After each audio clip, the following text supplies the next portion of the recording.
Kamusta, Tanglaw Fam? Welcome po ulit sa ating series na Salvation, Your Top Questions Answered. Sa nakaraang topic, naintindihan natin kung bakit kailangan natin ng pagliligtas. Ngayon, ang tanong naman ay, paano tayo maliligtas? Ano ang paraan ng Diyos para rito? The gospel is powerful.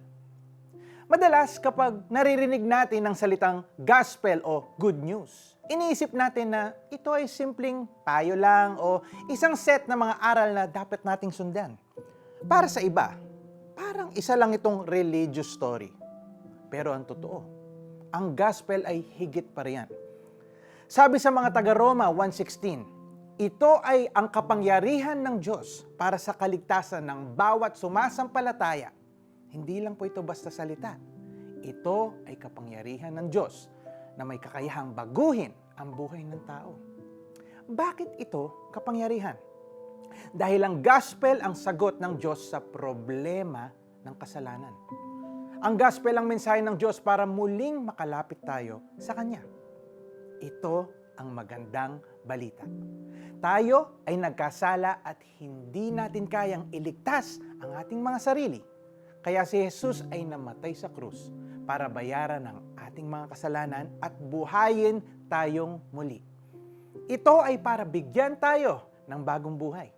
Ang kapangyarihan nito ay hindi galing sa kung gaano kagaling ang nagbabahagi o kung gaano ka-emosyonal ang mensahe, kundi po sa mismong katotohanan ng ginawa ng Diyos. Para sa mga hindi nakakilala sa Diyos, ang gospel ay ang nag-iisang paraan para makahanap ng tunay na peace at purpose sa buhay.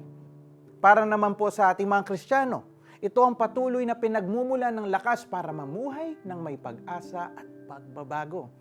Hindi lang po ito isang ideya na kailangan nating pag-aralan lang, kung hindi isang katotohanan na kailangan nating maranasan. Ang kapangyarihan ng gospel ay nakikita sa pagbabago ng puso, sa pagpapatawad ng kasalanan at sa pagbibigay ng pangako ng buhay na walang hanggan.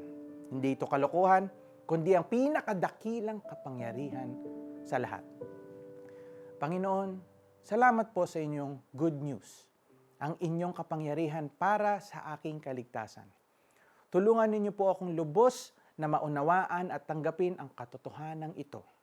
Naway ang kapangyarihan ng inyong salita ang magpatuloy na bumago sa akin.